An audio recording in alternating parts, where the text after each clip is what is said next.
Writers don't realise that this one thing will make producers sit up and pay attention, and almost no one is doing it. If you want to get a script made in film or TV, adaptations and single location stories are one of the easiest ways to lower the barrier to entry. So today I'm going to break down The Invite, which was directed by Olivia Wilde and written by Rashida Jones and Will McCormack, to show you exactly why this kind of structure works and why writers should be studying it. So my advice to writers is to always write something that's actually possible to get made. If you're trying to get a project off the ground, a contained story with a small cast and one location is a genuinely smart place to start. Great workplace sitcoms understand this instinctively. Think of Cheers, The Office, The Bear, even Central Perk in Friends. Each one builds a limited world, it drops a group of characters inside it, and creates enough distance between their personalities while still making you believe why these people are friends, lovers, colleagues, or siblings, right? It's Always Sunny in Philadelphia does this brilliantly, with 4 main characters, 1 location, and just enough friction between them for real conflict to occur. The same trick though works in films. Which brings me to The Invite as a potentially perfect example of the low budget film to write. This is really worth taking a look at. It's directed by Olivia Wilde. It also stars Wilde, Seth Rogen, Penelope Cruz, and the wonderful Edward Norton. It's set in 1 location, and it's essentially like a 4-hander chamber piece that we recognise from the theatre world. So I want to take you through the structure and explain why I think it's exactly the kind of film you should be aiming for the next time you sit down to write. I got genuinely excited after watching The Invite, and I wanted to break it down for you guys. So it's based on a Spanish play called The Neighbours Upstairs, and like a lot of chamber plays, it's usually set in 1 location with a limited cast. So the focus tends to be on the psychological, examining the dynamics between the characters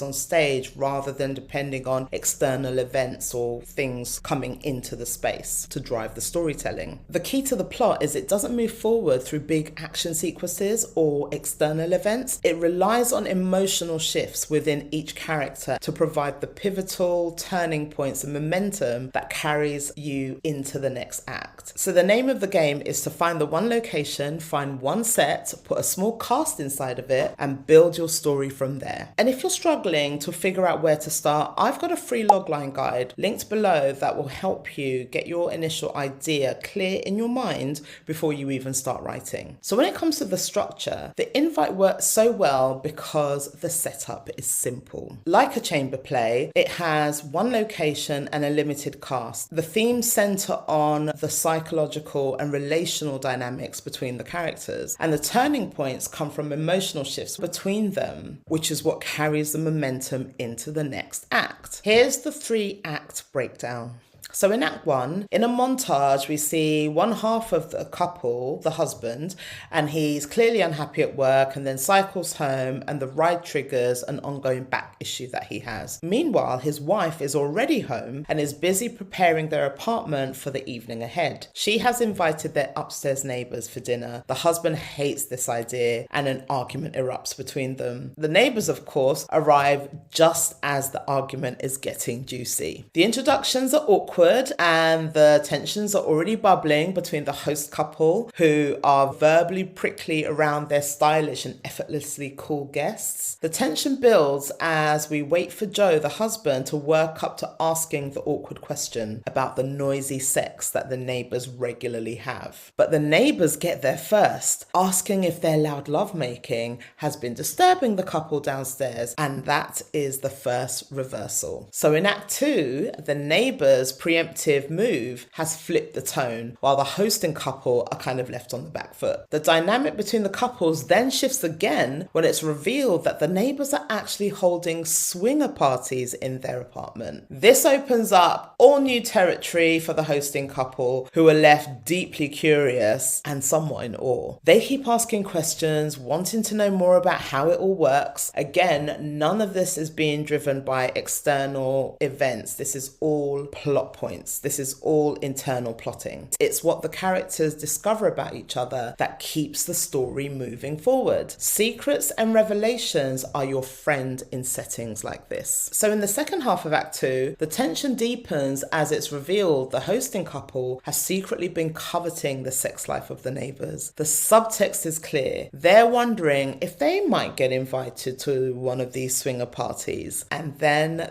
big spoiler alert, they are invited to take part. And to everyone's surprise, they go for it. The couple swap and then split off into different rooms. And just as we, the audience, are left wondering how this is all going to play out, the sexy time starts to unravel into a farce. Once again, the story is being driven by the characters and their relationships and not by anything external going on. So we enter into Act 3. The messy fallout from the disastrous evening brings more revelations and more conflict. The male upstairs neighbour delivers a vulnerable, touching monologue. The hosting couple's husband returns to being hostile regardless of the vulnerability, which pushes the woman from upstairs to lose her temper at everyone. But then cracks also start to appear between the cooler upstairs couple for the first time, mind you. The hosting couple finally drop their differences and get really honest about their relationship. They agree, and we, the audience, concede that they probably should break up. In the second half of Act 3, after the upstairs couple have left, the hosting couple sit down at the piano, something he hasn't touched in years. His wife then joins him for a duet, and it gives us a glimpse into their better days. And it's the perfect bookend to the opening credits, and it leaves the couple's fate open-ended, pretty much handing the resolution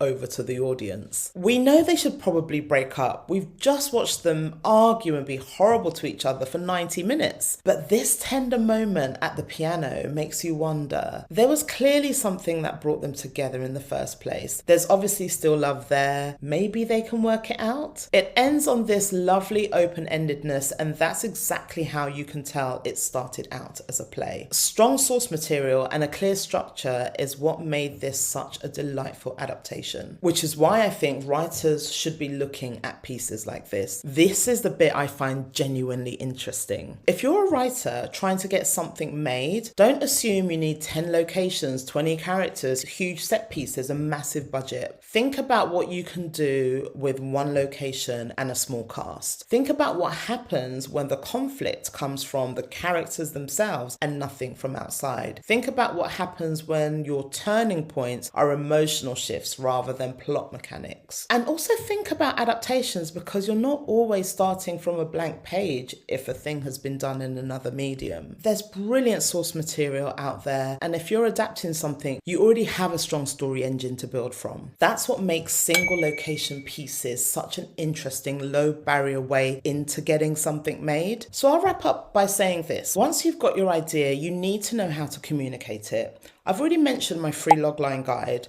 which is there if you're at that first stage and you're trying to work out how to articulate your story in one sentence. But if you're further along, I also have a 20-minute digital course on writing a killer treatment, which will help you turn that idea into something you can actually put in front of people. And then there's my 40-minute digital course on building the perfect pitch deck, which is designed to do all the selling of your idea for you. They're available individually, or you can get them together as a bundle.